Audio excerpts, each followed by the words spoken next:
Hello guys, welcome back to my channel Rumi বিয়ারিস vlog. আশা করছি এই ব্লগটা দেখতে ভালো লাগবে। একটা অন্যরকম ব্লগ তোমার সাথে শেয়ার করছি, চলো দেখতে থাকো। তো আজকে হচ্ছে দশহরা, আর মা পিসির সাথে নিমন্ত্রণ করেছিল আমার 4টে পিসি। তো 3টে পিসি আসতে পারেনি কোনো প্রবলেমের জন্য। তারপরে একটা পিসি এসেছিলো, তো ছোটো পিসিটাই রাত্রিবেলা এসেছে। তো ওদেরকেই সব খেতে দেওয়া হচ্ছে, যেগুলো রিচুয়ালস থাকে, চিড়ে মুরগি দই মিষ্টি এইসব খেতে দেওয়া হচ্ছে। পিসি তো মাকে বলছে তুমি বসো আমার পাশে। তো বসে পড়েছি, সন্ধ্যাবেলা খাওয়া দাওয়া তো ডান। এবার রাতের জন্য লুচি আর আলুর দম বানিয়ে নিয়ে চলে এলাম। এটা হচ্ছে পরের দিনের সকালবেলা পিসি পিসমশাই আসবে, সেই জন্য রান্নার জোগাড় চলছে। আর দেখতে পাচ্ছি কত কচু পাতাটাতে নিয়ে বসে পড়েছি। হ্যাঁ হ্যাঁ, কচু পাতাই খাওয়াবো আমার পিসিকে। এক এটাকে অমৃতবান কচু পাতা বলে। তো কচু পাতা ভাজা হবে, দেখো সব কিছু ভাজা কাটতে আমি আর আমার বসুদি বসে পড়েছি আনাজপাতি কাটতে। একটা পিসি আসতো, মানে কিছু কিছু কারণে আসতে পারেনি, অসুস্থ হয়ে গেছে বা এমনি কোনো রিজনের জন্য। তো তার পরের দিনকে আমার পিসি এসেছিলো। তো দেখো আমাদের কথা বলতে বলতে আনাজ কাটা প্রায় কমপ্লিট। সকাল সকাল বসে পড়েছি আনাজ কাটতে, কারণ রান্না হবে অনেক কিছু। বাড়িতে জামাই আসছে বলে কথা, মানে পিসেমশাই। তো বৌদি আর মা দুজন মিলে লেগে পড়েছে রান্না করতে। সেদিনে রান্নার দায়িত্ব ছিল ওরা দুজন, আমি একটু হেল্প করে দিয়েছি। আর দেখো এখানে হয়েছে আলু পটল বেগুন টেগুন দিয়ে তরকারি, তারপর মাংস, মটন হয়েছে, চাটনি পাঁপড় ভাজা হয়েছে, মাছ হয়েছে, স্যালাড। মানে আমি ঠিক অতটা মনেও করতে পারছি না, ভিডিওটি এডিট করতে বসেছি অনেকটা পরে। মনে হচ্ছে যে কী রান্না হয়েছে। অ্যাকচুয়ালি তার পরের দিন ছিল আমার দাদার বার্থডে। তো যাই হোক, এখন সন্ধে হয়ে গেছে। আমাদের এখানে দেখো সেদিনকে ভোল্টেজটা একদম লো ভোল্টেজ ছিল, যার জন্য খুব প্রবলেম হচ্ছে। আর কিছু কিছু রাতে খাওয়া দাওয়ার পর বাড়ি চলে গেছে। এটা হচ্ছে নেক্সট মর্নিং। আর তার পরের দিনই ছিল আমার দাদার বার্থডে।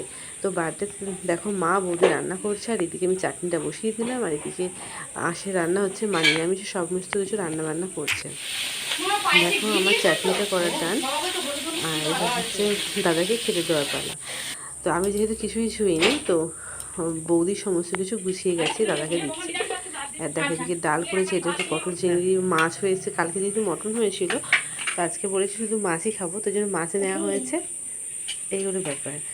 কারণ বৃহস্পতিবার ছিল দশহরা, শুক্রবার ছিল পিসি রেখেছিল, শনিবার ছিল দাদার বার্থডে। তো দাদা দেখো বার্থডেতে বসেও পড়েছে, দুপুরের লাঞ্চে বসে পড়েছে, বার্থডেতে সরি ভুল বলে ফেললাম। তো যাই হোক লাঞ্চে বসে পড়েছে। দেখো মা এখানে দাদাকে আশীর্বাদ করে দিচ্ছে। আর আমরা বলছি যেন বিয়ের মতো মনে হচ্ছে, কারণ কিছুদিন আগে বিয়ে হয়েছে। তো বলছে ওই রকমই একটা ফিলিং। তো সবাই মিলে বেশ মজা করতে করতে দাদার আশীর্বাদটা হয়ে যাচ্ছে। আর আমি বলছি যে পাশে বসে আছি, যদি কেউ পয়সা দেয় সে পয়সাটা আমরা নেবো। তো দেখো এই যে বললাম তোমাকে, আমার সেদিনকে পিসি আসেনি, তো তারপরের দিন শনিবার দিন আমার পিসি এসেছে, আরেকটা পিসি। তো দেখো সবাই মিলে খুব হাসাহাসি করছি, খুব মজা করছি। আর এই 2-3 দিন ধরে আমাদের বাড়িতে মানে টুকটাক অনুষ্ঠান, মানে কুটুম আসতে হয়েছে, রান্না বান্না এইটাই নিয়ে আমাদের দিনটা চলে যাচ্ছিলো। তো তোমরা দশহরা কোথাও গেলে বলো। ষষ্ঠীতে মামা বাড়িতে গিয়েছিলাম, আর দশহরাতে পিসিদের ইনভাইট করা হয়েছিল, পিসিটা আসতে পারেনি, এটা একটা প্রবলেম। তো যাই হোক দুটো পিসি এসেছিলো, সেটা নিয়ে আমরা অনেকটা মজা করেছি। দেখো দাদার লাঞ্চে ছিল 5 রকমের ভাজা ছিল, ডাল ছিল, মাছের মাথা দিয়ে ডাল, পটল চিংড়ি, মাছের ঝাল, চাটনি পাঁপড় স্যালাড মিষ্টি, এটাই ছিল দাদার লাঞ্চ মেনু। তো দেখো মা দাদাকে পায়েস আর মিষ্টি খাইয়ে দিচ্ছে।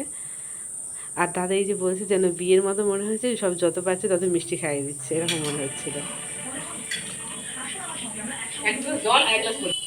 তো পিসিও বললো দে আমিও একটু খাইয়ে দিই, তো পিসিও খাওয়াতে দিয়ে দিল। আর এদিকে আমাদেরও বেলা হয়ে গেছে, তো আমরা দেখো সবাই মিলে খেতে বসে পড়েছি। আর দেখেই বুঝতে পারছো যে আমরা হচ্ছে প্লেটে খাচ্ছি, কারণ অনেক এমনি বাসন পড়েছে, আর আমরা বলছি প্লেটে খেয়ে প্লেটগুলো ফেলে দেবো। তো রাতে সেই দিনকেই রাত্রিবেলা ছিল আমার ভাগনার বার্থডে। তো দাদার আর ভাগনার বার্থডে একদিনেরই থাকে। তো সেখানেই গেছি আমি। আর দেখো কতটা চিকেন, আর 4 কিলো চিকেন আমি নিজে নিজে রান্না করেছি। ওটা যদিও বা চিলি চিকেন করেছিলাম। তো যাই হোক রান্না হয়ে গেছে। আর এদিকে দেখো আমি এদিকে ফ্রাইড রাইসের জন্য কাজু বাদাম সবজিগুলো ভেজে নিচ্ছি। আর একই দিনে বার্থডে থাকলে খুব প্রবলেম হয় আমার, যেহেতু দিদিতেই আমাকে করতে হয়, না গেলেও একটা কেমন লাগে। তো দেখা যায় টুকটাক ডেকোরেশন করছে, এবার হবে উজানের কেক কাটা।